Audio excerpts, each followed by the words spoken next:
నమస్తే అందరికీ. నేను భార్గవ్. పోలీస్ కానిస్టేబుల్కి సంబంధించిన ఉద్యోగాలు 19,000 ఖాళీలు ఉన్నాయని చెప్పి డీజీపీ సివి ఆనంద్ గారు చెప్తారు. గతంలో మాజీ డీజీపీగా పనిచేసిన మహేందర్ రెడ్డి గారు కూడా చెప్తారు. ఏమని చెప్తారు? 17,000 చిల్లర ఖాళీలు ఉన్నాయి అని చెప్పి ఆయన కూడా మాట్లాడింది. మరి 5,000కి సంబంధించిన పోస్టులకు ఎందుకు మీరు ఆమోదం ఎందుకు తెలపాల్సి వచ్చింది? ఇప్పుడు 5,000 వేసినందుకు ఈ నిరుద్యోగులందరూ కలిసి ఇప్పుడు రోడ్లకి తేవాలని తీసుకుపోయి కుక్కల్ని కొట్టినట్టు కొట్టి పోలీస్ స్టేషన్లో వేసారు. ఇగో ఇప్పుడు ఆ ఫోటోలు అవే ఈ ఫోటోలు చూడండి.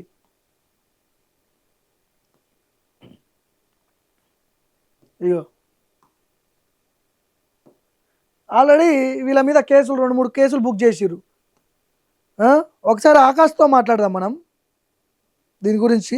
ఆల్రెడీ వాళ్ళు పోలీస్ స్టేషన్లో ఉన్నారట్టుంది అరెస్ట్ అయ్యి. హలో అన్న, నమస్కారం అన్న. నమస్తే ఆకాష్. ఇప్పుడు ఎక్కడున్నారు మీరు? అన్న మేము నాగోల్ పిఎస్ లో ఉన్నాం అన్న. పోలీస్ స్టేషన్లో ఉన్నారా? అరెస్ట్ అయ్యారా? అవునన్న, అరెస్ట్ చేసిర్రు అన్న.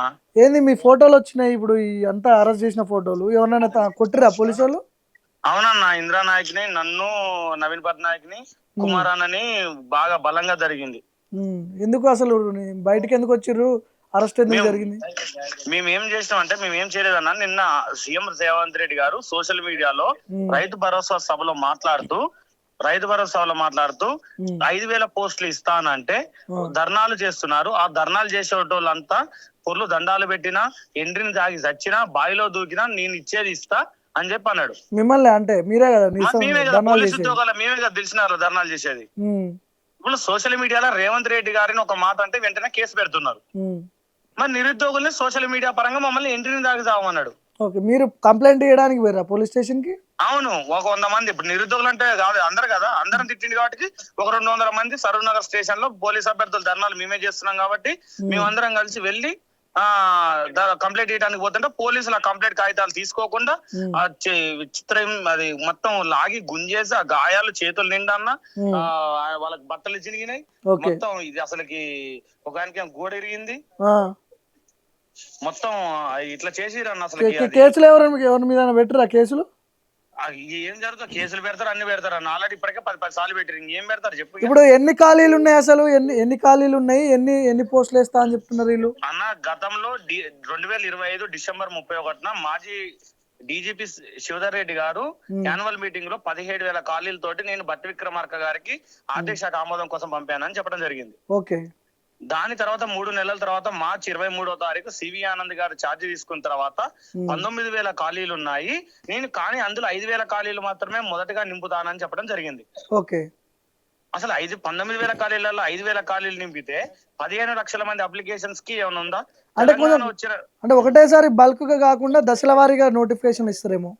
అవునన్నా, దశల వారికి ఇవ్వడానికి ఇక్కడ అవకాశం లేదన్నా. ఇప్పుడు 5,000 పోస్టులు కనుక ఇప్పుడు ఇచ్చిండి అనుకో, 3 నెలలు ప్రిలిమ్స్ ఉంటది, 3 నెలలు ట్రైనింగ్ ఉంటది, 3 నెలలు మెయిన్స్ ఉంటది, మెడికల్ అండ్ రిజల్ట్ అని కలిపి 3 నెలలు ఉంటది. అంటే మొత్తం సంవత్సరం అయిపోద్ది. మళ్ళీ ఇంకో సంవత్సరం ట్రైనింగ్ ఉంటది. ఇంకా మళ్ళీ ట్రైనింగ్ పీరియడ్ లో నోటిఫికేషన్ ఇవ్వకూడదు. ఎందుకంటే బ్యాక్లాగ్ 1 మంత్ శాలరీ ఎత్తుకునేంత వరకు ఇంకో నోటిఫికేషన్ ఇవ్వకూడదు. అయితే ఇప్పుడు ఏమైతుందంటే ఆయన ఇంకో నోటిఫికేషన్ ఇచ్చిన ఆయన పీరియడ్ ఆయనే పోతాడు కదా, ఇంకేటి ఇచ్చాడు. ఓకే.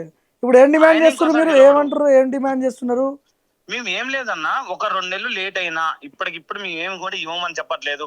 మీ మీడియా సాక్షిగా మేము అందరం ప్రకటించేది ఏంటంటే అన్న, ఇప్పటికిప్పుడు మేము 5,000 తోటి ఇవ్వమనట్లేదు. ఒక 2 నెలలు టైం తీసుకొని ఆ 19,000 ఖాళీలు ఏ రోజున ప్రకటిస్తావో ఆ డేట్ చెప్పు, మేము చదువుకుంటాం ప్రశాంతంగా. ఓకే. మేము మీ గవర్నమెంట్ వచ్చిన కాంచి నష్టపోయిన ఈ 3 సంవత్సరాల యొక్క ఏజ్ రిలాక్సేషన్ మాకు ఇవ్వండి. ఓకే. మీ జోలికి రామ్. అలాగే జీవో నెంబర్ 46 మీద కమిటీ చేసిరా. జీవో 46 ఏమైంది? ఏడాదికి వచ్చింది అది. జీవో 46 మీద కమిటీ చేసి 3 సభ్య కమిటీ చేసిరు. ఇంతవరకు ఆ కమిటీ రిపోర్ట్ బయట పెట్టకుండానే మళ్ళీ కొత్తగా పోలీస్ నోటిఫికేషన్ వేస్తా అంటున్నారు. అంటే వాళ్ళు ఎలక్షన్ మేనిఫెస్టోలో పెట్టారు. ఆ కమిటీ రిపోర్ట్ ఏమైందో, ఆ కమిటీ ఏం చేస్తుందో, అసలు అందులోంచి టీజీపీఎస్ తొలగించిందో లేదో తెలియట్లేదు. తెలియకుండానే కొత్త నోటిఫికేషన్ ఇస్తా అంటారు. అంటే నమ్మించి మోసం చేసినట్టే కదా అన్న. ఇప్పుడు వాళ్ళ మీద కేసు పెట్టే అధికారం ఉంటుందా లేదా? ఓకే. మీరే సాక్ష్యం. మీరు కేసు పెట్టడానికి పోతే రివర్స్ మీ మీద కేసులు పెడుతున్నారు. రివర్స్ పెడితే మేము కేసులు పెడుతున్నారు, కొడుతున్నారు. అసలు అది మేము దొంగలం అన్నా.